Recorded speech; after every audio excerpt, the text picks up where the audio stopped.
मी खूप easy traveller आहे. म्हणजे हे सचिन बरोबर ट्रॅव्हल केल्यापासून माझ्यात बदल झालेले आहेत. आज इव्हेंट्स काय होत आहेत, नाटकं कुठली चाललीत, फिल्म्स कुठल्या चालल्यात, गॉड असा थरा अभ्यास तो त्या सिटीचा करतो, विच इज आउटस्टँडिंग. आणि त्याच्याकडून मी ह्या सगळ्या गोष्टी शिकले. तर आता उद्या तू मला सेटवरती एकटीला सोडलंस आणि मला म्हणालीस की मॅनेज, तर I will manage. I am going to be very honest की मला ही व्यक्ती प्रचंड आवडते. तर जर लोकांना वाटलं की हा बायस्ड इंटरव्ह्यू मला काही फरक पडत नाही.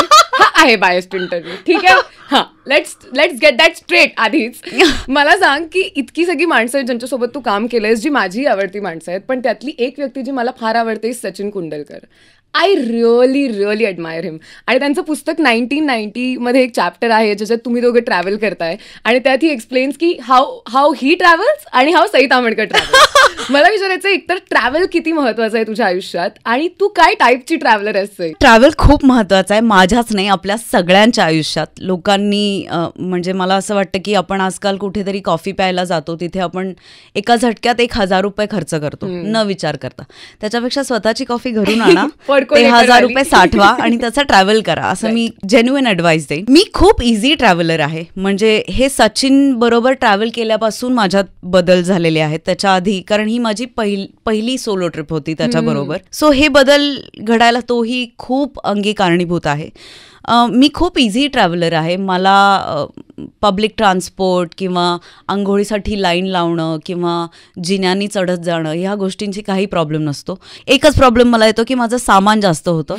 तर मी अजून लाईट पॅकिंग करायला नाही शिकले आणि मला नाही वाटत ते मी कधीच शिकेन. पण otherwise I am a very good easy flexible traveller. मी ती मुलगी नाहीये जी परदेशी जाऊन देशी खाणं शोधेल.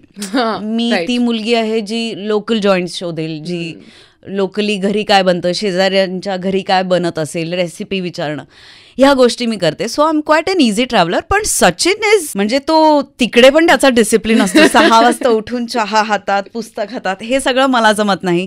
मी कधी काय होतं की travelling is the only get away in my life. Me workaholic आहे, त्याच्यामुळे मी सतत काम करत असते. आणि त्या सुट्टीमध्ये पहिले 4 दिवस मला आराम करायचा असतो. म्हणजे पहिले 4 दिवस असं होतं की आज म्हणजे पॅक नको करूया, डे इझी ठेवूया. त्याच्या उलट सचिन आहे. त्याच्यामुळे ही तफावत मला पहिल्यांदा त्याच्याबरोबर जेव्हा मी ट्रॅव्हल केलं तेव्हा कळली. आणि त्याच्यातल्या काही चांगल्याही गोष्टी आहेत ज्या मी उचलल्या. फॉर एक्झाम्पल, कुठून कुठली ट्रेन जाते याचा अभ्यास करणे, इथून तिकडे जायला किती वेळ लागतो, कुठल्या गोष्टी कुठे आहेत, मग आज इव्हेंट्स काय होत आहेत, नाटकं कुठली चाललीत, फिल्म्स कुठल्या चालल्यात, गॉड असा थरा अभ्यास तो त्या सिटीचा करतो, विच इज आउटस्टँडिंग. आणि त्याच्याकडून मी ह्या सगळ्या गोष्टी शिकले. हाऊ लवली यार. आणि त्याच्यासोबत एक फिल्मही तू केलेली आहेस, पॉंडिचेरी नावाची, जी प्लॅनेट मराठीवरती स्ट्रीम होते. प्लीज जाऊन बघा, ही फिल्म खूप सुंदर आहे. मला पॉंडिचेरीबद्दल पण थोडंसं जाणून घ्यायचं आहे, बिकॉज खूप मस्त वेगळं लाईट इझी गोईंग कॅरेक्टर, पण ॲट द सेम टाइम इतके लेयर्स होते त्या कॅरेक्टरला. आणि माझा फेवरेट पार्ट होता ज्या पद्धतीने तू पॉंडिचेरी फिरली आहेस थ्रू आउट, जी ईज आहे की as it feels like you are a local there. Film बद्दल काय तुझ्या आठवणी आहेत किंवा पॉंडिचेरीच्या एंटायर जर्नी बद्दल काय सांगशील? खूप सरियल आठवणी आहेत. या फिल्मनी मला ॲब्सोल्युटली, कम्प्लिटली आणि फॉर गुड स्वावलंबी बनवलं. म्हणजे आमचं वर्किंग स्टाईल अशी होती की कुठल्याच ॲक्टरला त्याचा स्टाफ किंवा काही असिस्टंट प्रोव्हाइडेड नव्हता. सो तुम्ही तुमचा मेकअप करायचा, तुम्ही तुमचे कॉस्ट्युम्स घालायचे, आम्हा सगळ्यांना एक वेस्पा दिली होती, त्याच्यावरून तुम्ही लोकेशनला पोचायचं, शूट करायचं, परत यायचं. याच्यामुळे आपण कुठल्या गोष्टींसाठी दुसऱ्यावर अवलंबून आहोत हे आधी कळलं पहिले 2 दिवस.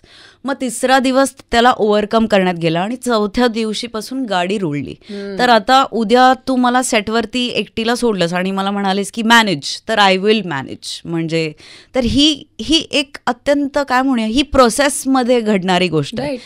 तर ही मी कधीच विसरू शकत नाही. आणि इट वॉज फॅन्टॅस्टिक. आणि पॉंडिचेरी खूप सुंदर आहे, म्हणजे व्हिज्युअली पण it is beautiful.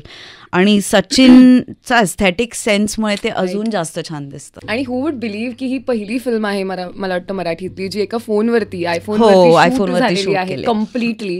So it's just amazing की या एका काय म्हणतात तसं एका रेव्होल्युशनरी, म्हणजे आमच्यासाठी ते वर्कशॉपच होतं. आणि इट वॉज फॅन्टॅस्टिक एक्सपिरियन्स. खूपच मजा आली. हाऊ नाईस यार.